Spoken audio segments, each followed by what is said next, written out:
Puji Tuhan, topik kita be radikal. Ya, menjadi radikal, kemudian ignite revival. Amin saudara. Ya, kita ingin radikal dengan Tuhan, amin. Ya, kalau dengan Tuhan kita ingin radikal, betul-betul mengasihi Tuhan. Tidak hanya sekedarnya, tidak hanya pas-pasan ikut Tuhannya, tapi betul-betul kita ingin dengan segenap hati dan ingin ambil bagian dalam menyalakan api kegerakan. Amin saudara. Nah kita lihat Matius 1 ayat 2 sampai 6. Nah ini ada biasanya orang gak senang dengan silsilah ya. Tapi ini ada yang menarik sekali dalam silsilah. Matius 1 ayat 2 sampai 6. Abraham memperanakan Ishak. Ishak memperanakan Yakub. Yakub memperanakan Yehuda dan saudara-saudaranya. Yehuda memperanakan Peres dan Serah dari Tamar. Peres memperanakan Hesron. Hesron memperanakan Ram. Ram memperanakan Abinadab. Abinadab memperanakan Nahason. Nahason memperanakan Salmon. Salmon memperanakan Boas dari Rahab. Boas memperanakan Obed dari Rut. Obed memperanakan Isai. Isai memperanakan Raja Daud. Daud memperanakan Salomo dari istri Uria. Nah ini semua pembahasan tentang garis keturunan Tuhan Yesus. Ya, garis keturunan Yesus mulai dari Abraham sampai kemudian Yesus dikatakan keturunan Daud. Sampai kita Yusuf kita tahu itu keturunan Daud. Nah tapi kalau kita renungkan ya ini sesuatu yang sangat-sangat luar biasa saudara.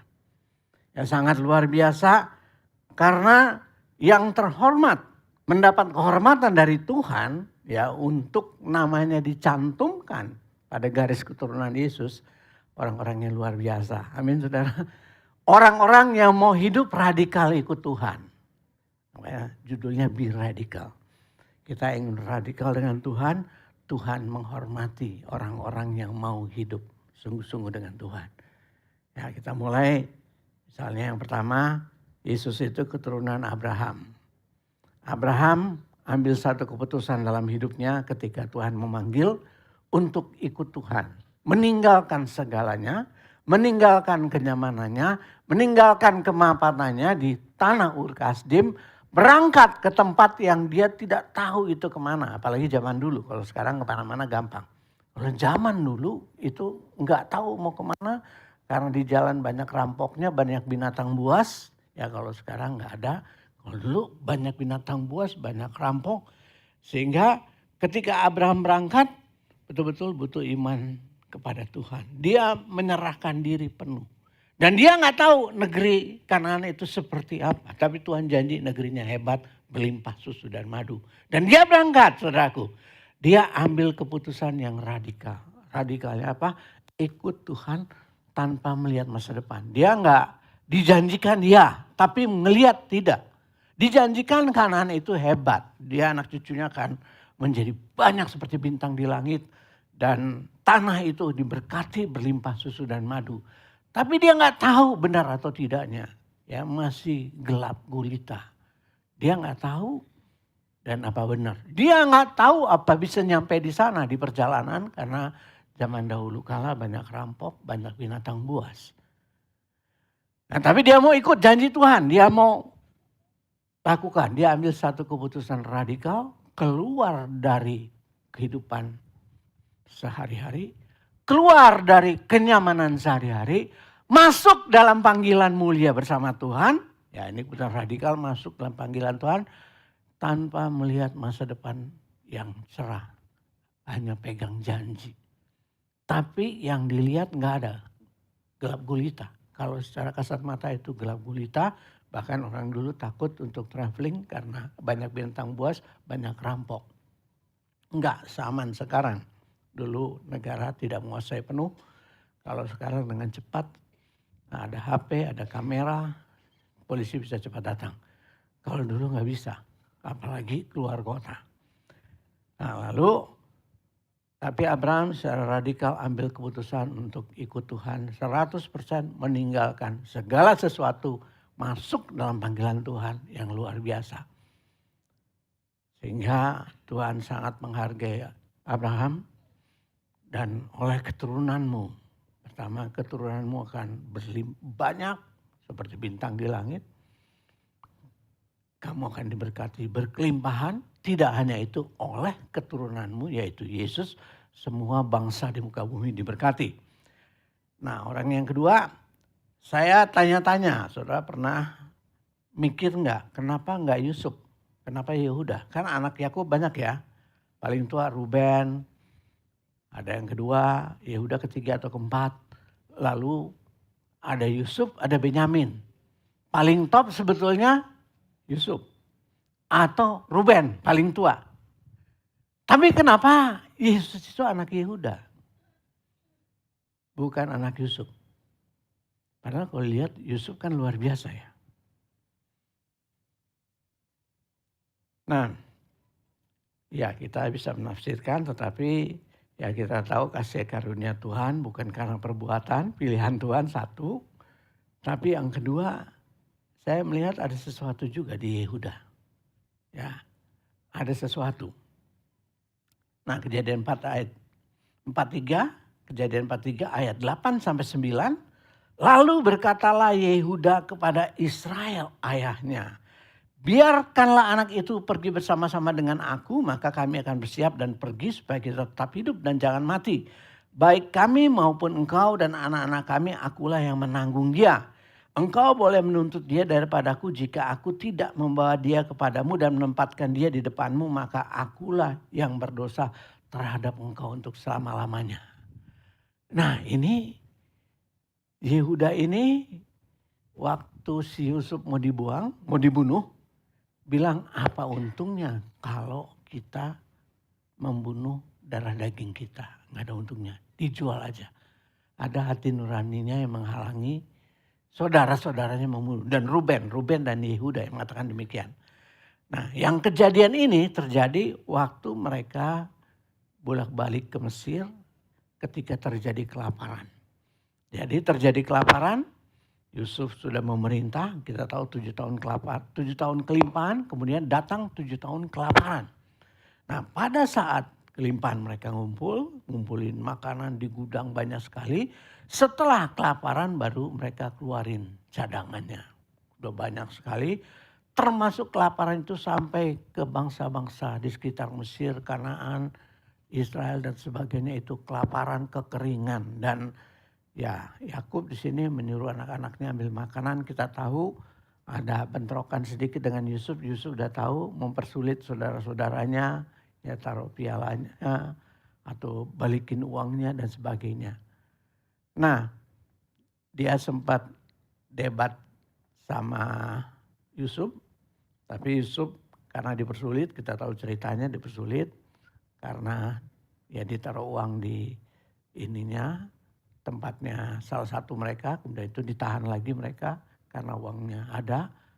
Ya lalu mereka kembali lagi, akhirnya dilepas dan Yusuf nah janji kalau kesini lagi bawa si bungsu. Ya, karena cerita si bungsu Benyamin, dia kangen sama Benyamin. Nah lalu Yakub nggak kasih, tapi Yehuda berdiri, Bapak kalau kita nggak makan, nggak dapat makan, kita mati semua. Saya tanggung jawab, tapi bawa adik saya bawa dan saya yang bertanggung jawab. Kalau adik ini tidak kembali, hukum saya yang berdosa. Nah kita lihat apa? Ya udah ini orang yang bertanggung jawab. Nah kita lihat dulu ayat selanjutnya.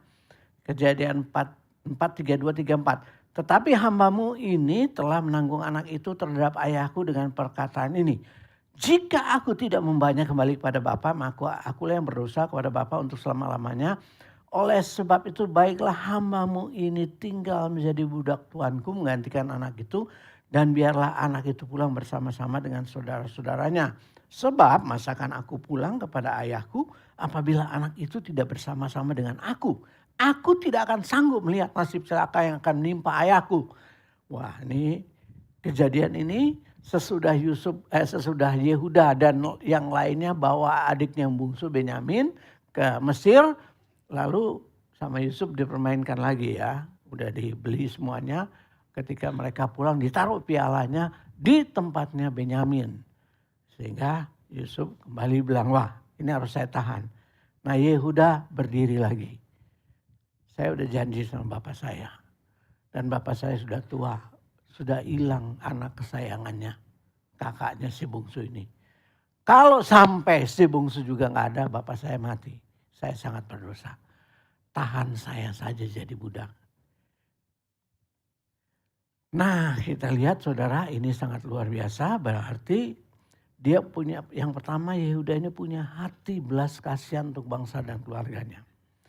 Yehuda bukan orang yang gak peduli dengan keadaan bangsanya, keadaan keluarganya, masa bodoh. Cuek aja, pokok gue selamat. Kebanyakan orang begitu. Asal dia nggak terganggu, dia gak peduli apa yang terjadi bahkan pada keluarganya, pada bangsanya. Tapi Yehuda enggak. Penuh belas kasihan waktu dia lihat bapaknya gak kasih-kasih, dia bilang, kalau bapak gak kasih, kita mati semua. Tolong biar saya bawa, saya tanggung jawab. Benyamin saya bawa, saya akan kembalikan. Kalau enggak, saya berdosa. Tapi dia bukan hanya sekedar ngomong untuk ngebujuk supaya Benyamin dibawa. Begitu Benyamin ditahan, dia juga mempersembahkan diri, tahan saya saja. Ya kita lihat, dia mikirkan bergumul solusi untuk orang banyak. Lalu dia berani take risk, ambil resiko. Banyak orang gak berani ambil tanggung jawab. Meskipun keadaan kritis. Menyangkut mati hidup satu keluarga, satu bangsa, panggilan Tuhan. Keadaannya kritis, tapi Yehuda berani take risk, ambil tanggung jawab. Banyak orang tidak mau ambil tanggung jawab. Tuhan itu baik, dia gak pernah masalah seorang pun. Anda say yes, dia senang. Anda say no, dia juga tidak maksa. Anda ragu-ragu, dia juga. Dia tahu hati terdalam Anda. Anda yes no, padahal di dalam no, dia juga tahu. Tuhan gak pernah maksa. Nah Yehuda ini, dia berani ambil tanggung jawab. Meskipun akibatnya risikonya adalah dia dipenjara. Kemudian bisa jadi dibunuh. Karena dia belum tahu ini Yusuf, Raja Muda Mesir, adiknya. Tapi dia berani ambil tanggung jawab. Nah ini orang-orang radikal. Melihat situasi bangsanya tidak diam saja, tidak masa bodoh. Pokoknya gue aman, gue kerja baik, gue dapat duit, anak gue sekolah baik. Semuanya baik, I don't care what happened to others. Yang penting I aman, keluarga I aman.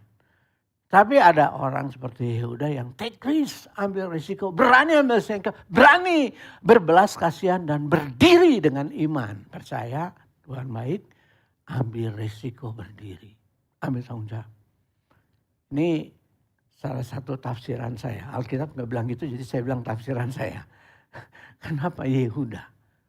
Ya, jadi kalau orang ada tafsiran yang lain nggak apa-apa. Kita bisa beda tafsiran karena Alkitab tidak eksplisit bilang begini. Tapi saya merasa salah satu Tuhan melihat hati Yehuda. Bisa juga Tuhan melihat hati Daud dan Daud adalah keturunan Yehuda. Daud juga orang yang sangat berarti bagi Tuhan. Yang penuh kasih, tapi saya nggak bahas Daud di sini. Nah lalu kita lihat lagi. Orang kedua itu Rahab.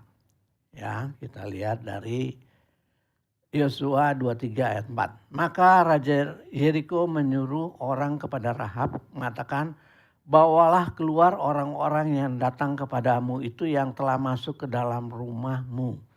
Sebab mereka datang untuk menyelidiki seluruh negeri ini. Tetapi perempuan itu telah membawa dan menyembunyikan kedua orang itu. Berkatalah ia, memang orang-orang itu telah datang kepadaku. Tetapi aku tidak tahu dari mana mereka. Nah, Rahab ini menyembunyikan dua pengintai Israel. Di Yeriko ini ceritanya kita tahu ya. Ada Yosua kirim dua pengintai. Kalau sebelumnya Musa kirim 12 perwakilan. Ini demokrasi rame-rame, gagal. Semua setuju gagal. Tapi Joshua hanya mengutus 2 orang perwakilan semua. Karena dia tahu ini perkara penting, harus orang-orang hebat. Kalau enggak nanti balik bawa berita busuk lagi kayak yang 10. Yang 12 kemarin, 2 Joshua dan Kaleb bawa tanah itu hebat kita pasti menang. Yang 10 bilang tanah itu hebat sama, tapi raksasa semua kita pasti mati dimakan raksasa itu. Itu berita busuknya. Dan dia hanya kirim 2 dan Rahab menyembunyikan yang 2 ini dari pemerintahnya. Ya, kita lihat ayat selanjutnya. Yosua pasal 2 ayat 9 sampai 12, aku tahu bahwa Tuhan telah memberikan negeri ini kepada kamu dan bahwa kengerian terhadap kamu telah menghinggapi kami dan segala penduduk negeri ini gemetar menghadapi kamu. Sebab kami mendengar bahwa Tuhan telah mengeringkan air laut berau di depan kamu. Ketika kamu berjalan keluar dari Mesir dan apa yang kamu lakukan kepada kedua raja orang Amori yang di seberang sungai Yordan itu, yakni kepada Sihon dan Og yang telah kamu tumpas. Ketika kami mendengar itu, tawarlah hati kami dan jatuhlah semangat setiap orang menghadapi kamu. Sebab Tuhan Allahmu ialah Allah di langit, di atas dan di bumi di bawah. Maka sekarang bersumpahlah kiranya demi Tuhan bahwa karena aku telah berlaku ramah terhadap kamu, kamu juga akan berlaku ramah terhadap kaum keluargaku. Rahab ini Alkitab bilang dia pelacur. Pelacur dari bangsa Kanaan yang akan ditumpas Israel. Dia orang jelek. Dia orang karakter perempuan bayaran. Dia dari bangsa yang akan dihukum penyembah berhala. Dia gak layak ikut Tuhan sama sekali. Tapi kenapa Alkitab katakan bahwa nenek moyang Yesus adalah Rahab? Kenapa? Apa gak ada perempuan lain di Israel yang lebih baik dari Rahab? Kenapa Rahab, pelacur dari bangsa asing penyembah berhala itu diangkat Tuhan menjadi ibu daripada Yesus. Ya, ibu moyangnya Yesus. Kenapa? Ini sangat luar biasa, makanya saya bilang tadi ini sepertinya silsilah. Kalau Anda baca Anda bosan gitu ya.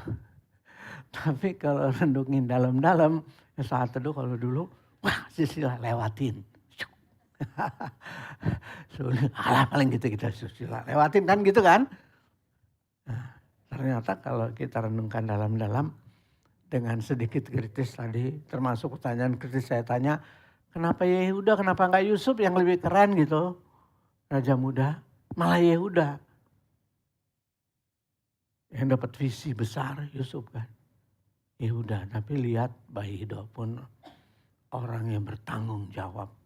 Orang yang berani radikal dalam hidupnya. Berani take risk. Apa kita seperti itu? Apa hidup kita seperti itu? Apa kita mau dihormati Tuhan? Seperti orang-orang ini. Rahab. Kita lihat Rahab. Seorang pelacur. Suasana kota di mana Rahab berada gemetar, takut. Mereka tahu Israel ini disertai Allah. Allah pencipta langit dan bumi. Sehingga orang-orang sekota itu sudah pada takut, gemetar. Dan Rahab percaya Allah Israel adalah Allah atas seluruh bumi, langit dan bumi. Lalu Rahab juga mengambil keputusan untuk berpihak kepada Israel, kepada Allah. Ada risiko, ada. Kalau ketahuan dia dipancung, dibunuh. Di arah keliling dianggap pengkhianat bangsa, dibunuh, disiksa. Kalau ketahuan. Dan dia berani take risk, sekali lagi saudaraku. Orang-orang radikal itu berani ngadepin mayority. Jadi mayority ini, yang lucunya mayority ini meskipun gemetar, Meskipun tahu itu Allah, meskipun takut sama Israel, tapi nggak mau bertobat. Nah banyak orang begitu, saudara. Tahu Allah, takut, tapi nggak mau bertobat. Nggak mau radikal, tetap aja ingin hidupnya seperti sebagaimana adanya. Biasa saja, tidak ngapa-ngapain bagi Tuhan, tidak ambil decision yang radikal. Tapi seorang pelacur bangsa kafir menyembah berhala, ambil keputusan radikal. Menentang seluruh bangsanya, berani percaya kepada Allah dengan segala resiko. Itu Rahab, saudara. Sehingga nggak heran Tuhan beri kehormatan khusus. Ada banyak wanita lain segenerasi dia, sezaman dia. Tapi ternyata Salmon, suaminya ini mengambil dia sebagai istri. Gak gampang juga loh saudara, ngambil pelacur sebagai istri. Salmon itu keturunan Yehuda, dipilih Tuhan untuk dia nanti keturunan dia, Yesus. Dan dia ambil Rahab. Dia pasti cari Tuhan, berdoa siapa? Mungkin waktu dia doa, masa pelacur Tuhan? Penyembah berhala lagi. Kali begitu dia. Tapi Tuhan bilang ini. Bisa jadi, gak tahu ini juga tafsiran, gak dibilang gitu ya. Bisa sebaliknya, dia supaya ngerti juga nih Alkitab ada yang exactly tertulis begitu kita ambil, ada yang tafsiran. Nah ini tafsiran, bisa juga tafsirannya, oh ternyata pelacur itu cantik, jadi Salmon jatuh cinta, boleh juga. Kan bisa. Yang lain yang satu lagi bilang, wah kok saya dikasih pelacur, saya doa-doa masa pelacur Tuhan. Penyembah berhala, bisa juga saudara. Karena orang Israel sangat pegang kehormatan. Tapi dia tunduk dan dia pilih. Justru karena dia pilih Rahab, Rahab ini yang sudah bertobat, yang dipilih Tuhan. Atau ternyata Rahabnya bertobat jadi wanita yang baik-baik, yang manis, Salmonnya jatuh cinta. Bisa juga, silakan tafsirkan, itu tidak. Ya. Tapi yang jelas, Rahab adalah mau bertobat, percaya kepada Allah, berpihak pada Allah. Meninggalkan majority bangsanya yang menolak firman Tuhan.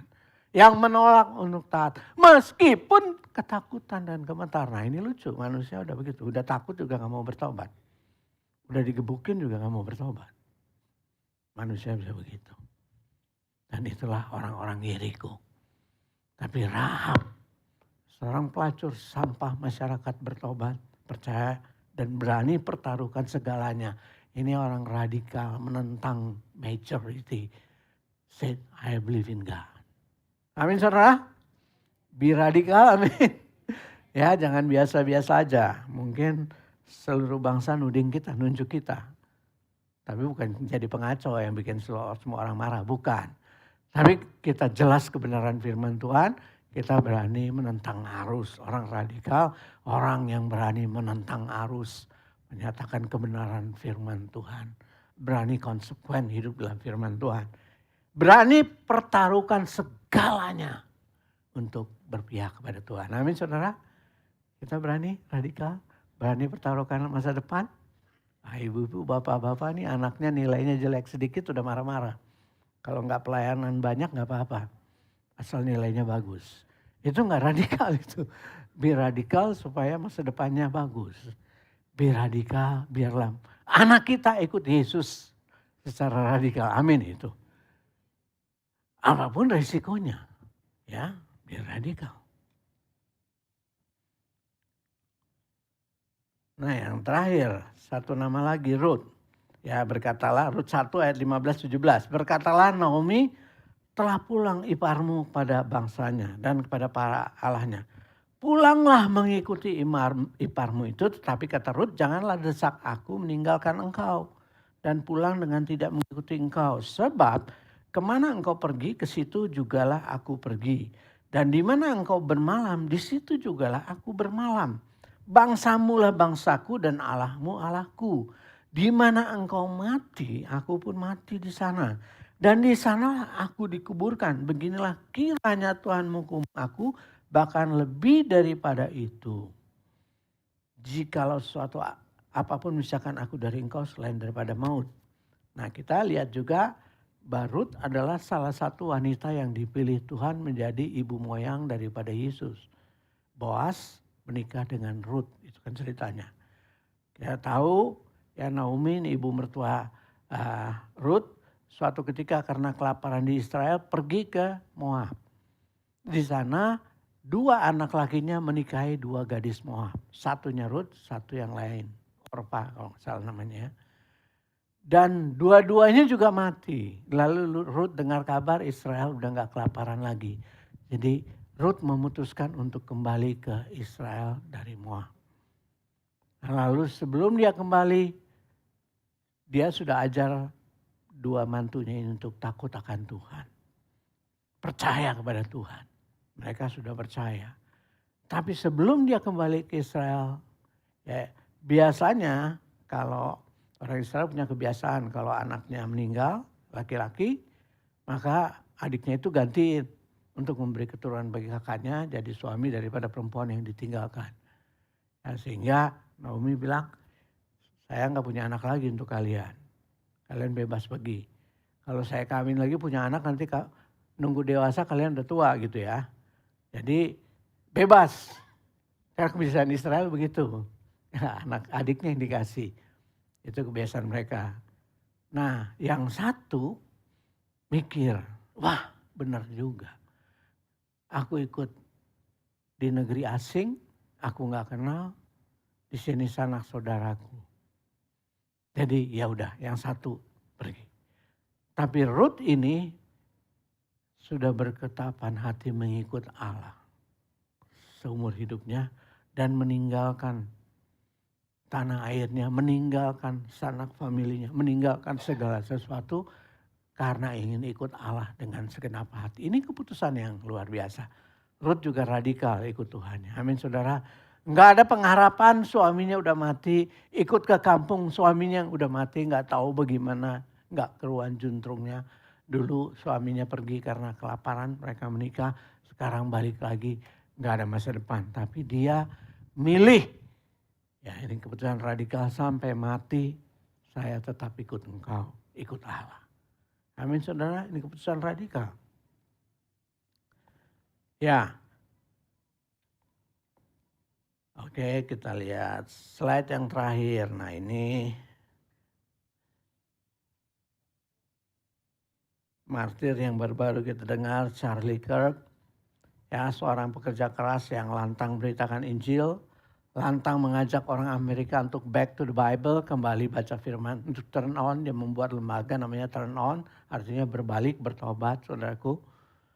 Dan kita tahu ceritanya dia dibunuh, ditembak oleh pasangan LGBT, ya seorang anak muda yang pacarnya laki-laki sedang berubah menjadi wanita, lagi proses transgender, tapi laki-laki udah tinggal serumah. Nah, dia kirim WA, saya nembak si Charlie Kirk ini sampai dia ditangkap. Nah, Charlie Kirk ini salah satu yang menentang LGBT karena tidak sesuai dengan Alkitab.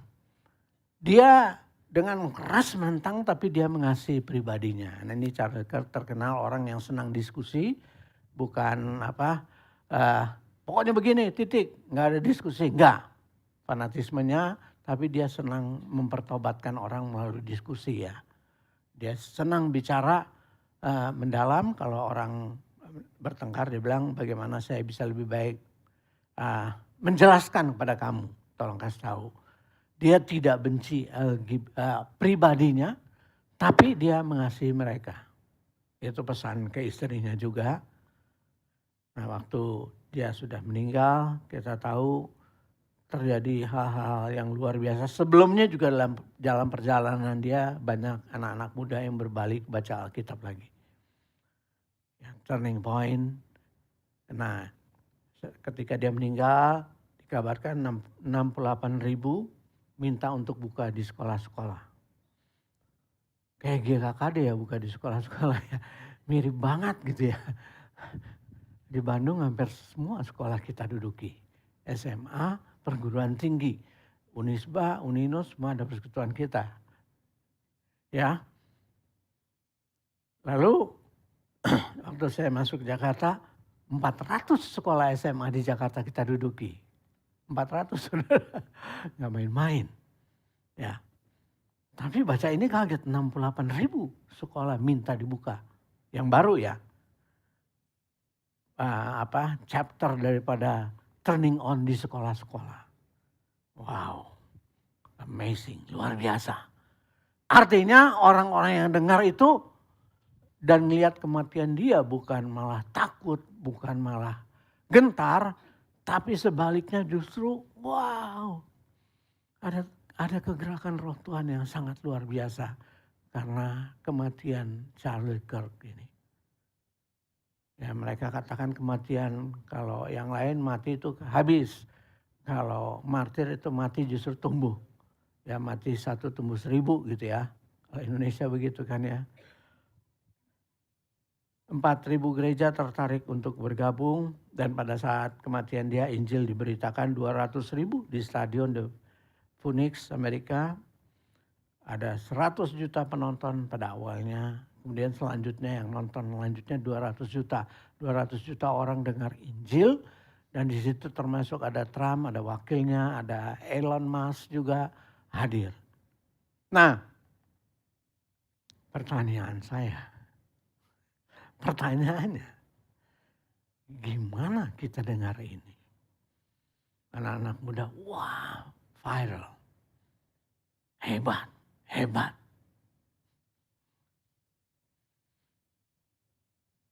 Ya, saya mengajak untuk habis hebat gitu, so what? Bagaimana dengan Anda dan saya? Ada yang hebat-hebat itu lalu lupa. Kagum, hanya sejauh kagum. Ada juga lagunya itu. Tuhan hanya sejauh doa. Itu hanya sejauh kagum. Habis itu gua gak ngapa-ngapain. Nah, banyak yang begitu. Kagum. So what dengan hidup saudara? Apa yang kita lakukan saudara? Banyak hal Tuhan bicara, banyak kejadian, banyak peristiwa. Apakah kita diubah Tuhan? Apakah kita tersentuh atau tidak saudaraku? Saya mengajak kita gereja di akhir zaman. Gak bisa hidup biasa-biasa lagi. Kita harus radikal mengasihi Tuhan. Kita harus radikal bahwa anak-anak kita cinta Tuhan, melayani Tuhan dengan segenap hati, bukan asal-asalan. Radikal, saudara. Ada buahnya, saudara. Ketika kita radikal ikut Tuhan. Ya, salah satu yang menginspirasi kegerakan di Bandung itu adalah Paul Choyonggi. Dia khotbah tentang dimensi keempat, tentang visi. Dari nggak ada, dari sedikit sampai jadi hampir 1 juta jemaatnya. Dari nggak punya apa-apa sampai punya gedung yang sangat besar. Dia punya juga surat kabar, universitas dan lain-lain. Karena orangnya sangat visioner. Dia selalu nggak lihat punya duit baru. Dari nggak punya apa-apa dengan fellowship dengan Tuhan dapat vision. Nah ini yang menginspirasi GAK di awal-awal kegerakan. Sehingga anak-anak muda yang nggak punya apa-apa bikin KKR. Lalu buka kampus demi kampus, sekolah demi sekolah. Ya ketika orang tidak berani mengatakan kesembuhan ilahi. Ketika bahkan gereja karismatik takut terang-terangan menyatakan kesembuhan ilahi. Tapi GKKD berani bikin KKR yang heboh. Di Bandung, pampang poster yang sakit sembuh, yang lumpuh berjalan. Sehingga saya percaya hampir seluruh Bandung dengar. Kami pasang ribuan poster di banyak tempat-tempat umum. Ya hasilnya ya ada sekarang 200 gereja di mana-mana, bukan gereja franchise. Tapi betul-betul orang-orang yang dilatih, anak muda yang dilatih pergi kemana-mana. Ada inspirasi dari Choyonggi dan lain-lain. Dan inspirasi itu membakar anak muda untuk bergerak. Ya saya ingat sambil kami biasa doa di daerah kumuh. rumah Bang Ferry. Kita jungkir balik doa semalam-malaman, ingusan, doanya nggak boleh keras-keras. Karena tetangganya dekat dindingnya gitu. Doa semalaman, tapi ingus mengalir, air mata mengalir. Nah, salah satu pernah bernubuat, kita akan, saya ambil itu bernubuat. Kita akan lihat ribuan orang berjemaat. Saat itu kita cuma 30 orang. Kita bikin KKR ratusan ribuan orang. Dan suatu kali kita bikin gereja, saya ingat ibadah di gelanggang olahraga yang biasa kita gunakan KKR. Enggak pernah terpikir itu terjadi, tapi dinubuatkan sudah. Dan itu terjadi. Kita berkata seluruh kota di Bandung, kita duduk di sekolah-sekolah, itu terjadi. Hampir semua sekolah. Kita berkata, semua provinsi di Indonesia kita duduk, itu terjadi. Sesuatu menginspire, kita serahkan diri, kita berdiri, kita lakukan. Pertanyaan saya sekarang, di mana kita gereja Tuhan saat ini? Apa yang mau kita lakukan? Hal radikal apa yang Tuhan ingin? Kita dengar Charlie Kirk, banyak orang yang ya kagum dan sebagainya. Tapi apakah itu menginspire kita untuk melakukan kegerakan Tuhan di tempat-tempat yang Tuhan suruh kita? Saya rindu setiap kita berani seperti orang-orang radikal ini. Take risk, ambil resiko. Ya. Anak-anak kita kadang-kadang dididik manja, saudaraku. Kuliah aja dianterin dan sebagainya. Ya zaman saya memang saya daftar sendiri, SMP daftar sendiri, SMA daftar sendiri. Daftar sendiri dan jauh-jauh, rumah saya di Senopati, sekolahnya di Cipete sana, Brawijaya, saya daftar sendiri. ITB juga daftar sendiri kuliah, enggak didaftarin orang tua. Ngekos cari sendiri, semua cari sendiri. Naik bus sendiri ke Bandung. Nah, anak-anak sekarang manja, tapi anak-anak saya enggak, saudara. Anak-anak saya enggak, mereka tough. Karena kami bawa radikal. Tapi radikalnya tidak kasar. Saya kalau sama anak saya senyum dan anak saya sudah tahu. Biar senyum tidak bisa dibantah. Kalau gereja hukumnya wajib, harus. Melayani hukumnya wajib, harus.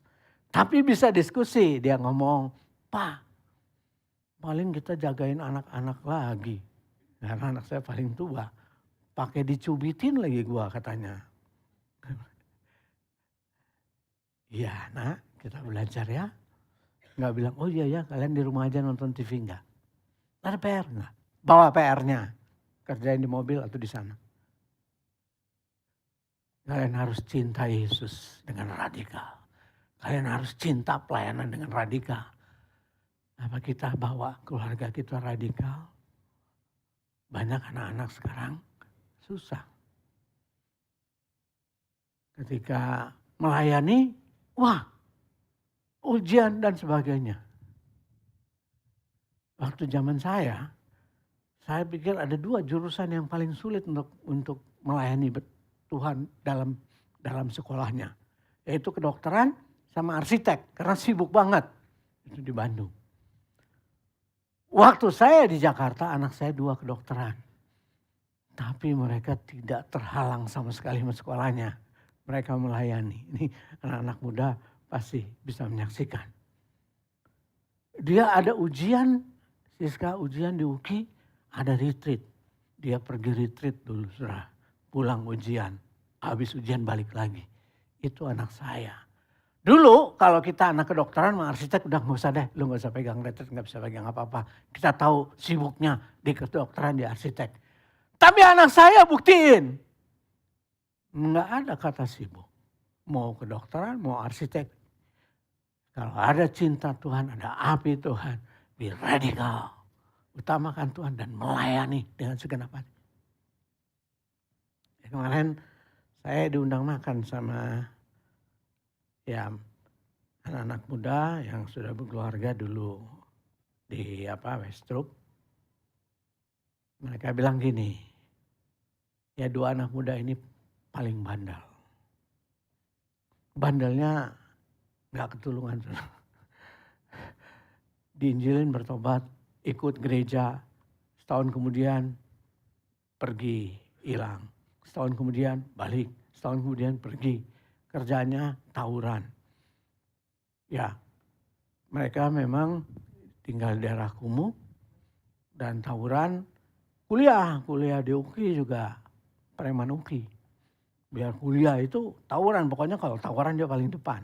Mereka udah siap-siap gitu tawuran. Jadi injilin, ikut gereja, ada tawuran lagi, bubar lagi, nggak enak dia ke gereja. Bolak-balik begitu, saudara. Bukan hanya itu tawurannya, tapi soal perempuannya dan pokoknya kacau balau. Ada satu lagi, begitu juga kami ajak si saudara kumuh yang lain. Kalau diajak, ayo kita jemput nih. Nah, anak-anak saya kalau kuliah nggak pakai mobil, pakai bus, bukan pakai motor.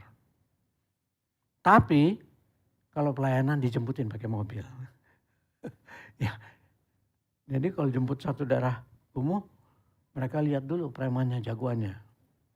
Pergi nggak? Ikut semua. Nah, ikut, kata preman jagoannya.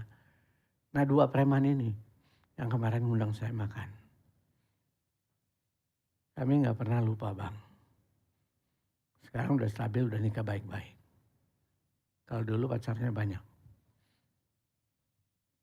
Kami nggak akan pernah meninggalkan Tuhan. Kami lihat kesaksian abang dan anak-anak.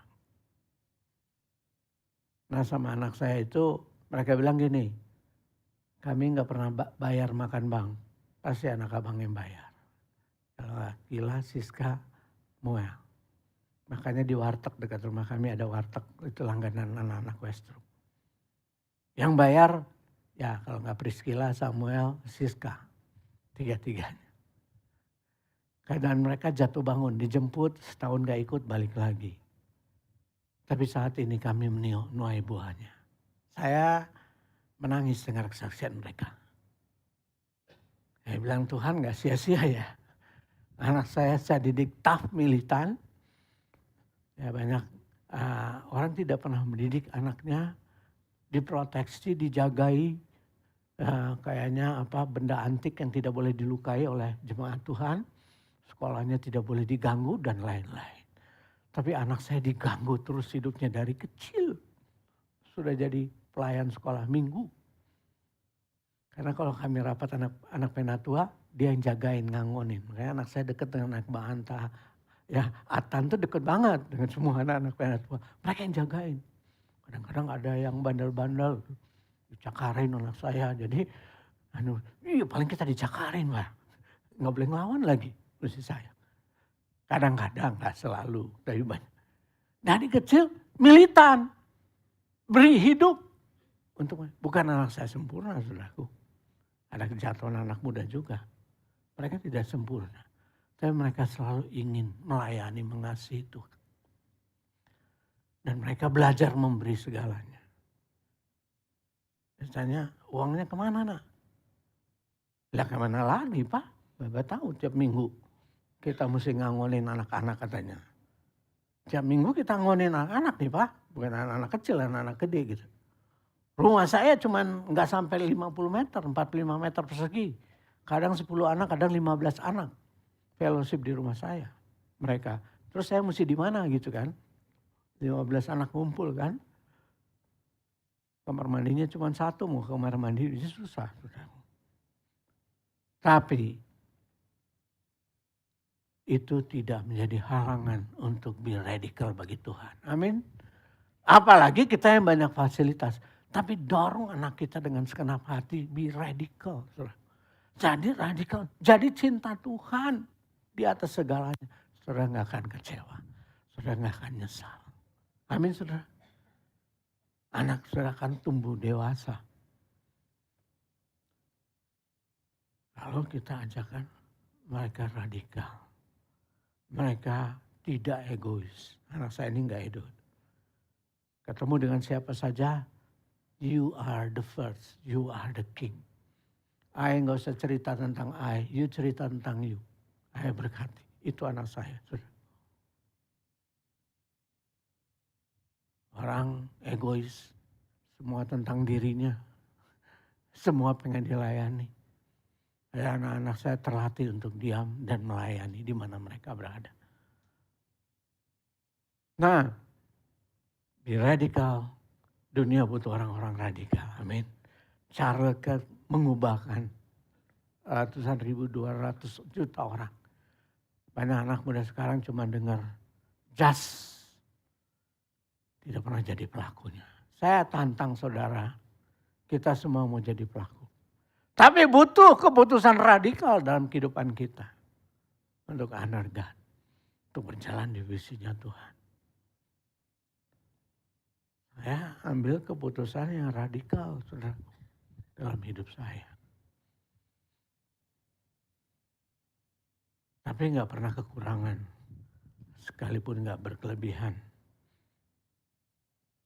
Puluhan tahun tinggal dengan anak 3 di rumah 45 meter persegi, pakai tambahan orang-orang pelayanan 10-15 orang tiap minggu ngumpul. Bisa hidup. Kita berlima aja udah nggak cukup tempatnya. Apalagi tambah 10 orang. Tapi kami mau. Dan buahnya ya tadi saya bilang ketika mereka undang saya untuk makan, jangan abang bayar sekarang.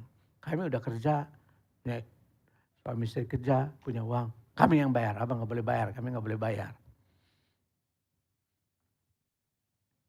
Nggak pernah seumur hidup mereka bayarin kita bayarin mereka. Tapi di kemarin ini, ya saya kagumnya perkataan mereka. Perkataan mereka. Kami tidak akan pernah bisa meninggalkan Tuhan.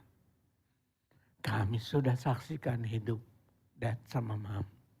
Kami sudah saksikan kehidupan anak-anak. Itu meterai di hati kami. Kami tidak akan pernah bisa meninggalkan Tuhan. Mereka sudah selama di pelayanan bertahun-tahun. Setahun off, setahun on, setahun off, setahun on. Sampai akhirnya on terus. Sampai saat ini on terus. Puji Tuhan. Nah, bagaimana dengan kita? Amin, saudara. Be radikal, mau jadi radikal. Jangan mau jadi ala kadarnya, saudaraku. Hidup ini pilihan, Tuhan gak pernah maksa, saudara. Saudara sendiri harus berkata yes dan masuk dengan rela. Tapi hasilnya pasti akan sangat luar biasa. Anak saudara menjadi orang-orang yang hebat. Kalau anak kita egois, nanti ke orang tuanya juga egois. Kalau anak saudara cinta Tuhan, ke orang tuanya juga cinta. Bukan hanya anak mantu. Biasanya orang ribut dengan mantu. Ibu-ibu ribut dengan istri anaknya. Laki-laki. Kalau istrinya Samuel, misalnya kami dulu mau datang ke Makassar, karena satu lain hal gak jadi, dia nangis. Kok gak datang? Karena ya kalau datang dia diberkati, kami memberkati mereka suami istri. Dia dilayan, merasa sukacita. Ya anak, saya gak pernah minta ke anak saya. Tapi mereka bahkan mengasihi kita. Ya terakhir anak saya bilang, ambil rumah Pak saya bayar katanya. Anak saya. Kita hamba Tuhan, saya hamba Tuhan punya pride dalam Tuhan. Kalau ada orang suka meres anaknya ya, harus kasih gini, harus kasih, udah saya sekolahin. Oh saya enggak. Bukan you yang kasih kita mercy, kita yang kasih mercy you, kita yang kasih mercy rumah. Kita diberkati. Ini ngomong iman gitu ya. Tapi Tuhan genapi omongan, pasti genapi omongan saya. Amin saudara. Tapi sikapnya kita enggak gantung sama anak, gantung sama Tuhan. Cinta anak dengan tulus segenap hati. Amin saudara, biar radikal amin. Bawa keluarga kepada Tuhan, amin. Jangan ala kadarnya. Hidup ini gak 2 kali, hanya 1 kali. Ingat baik-baik. Kalau orang dunia, ya puas-puasin. Kalau anak Tuhan, puas-puasin untuk Tuhannya, puas-puasin radikalnya. Amin, kita berdoa, kita datang ke Tuhan. Renungan firman Tuhan, saya bilang banyak orang hanya jadi penonton. Memberi komentar, tersentuh hatinya, tapi tidak mengubah hidupnya. Saya rindu saudara berkata sama Tuhan, ubah hidupku saat ini.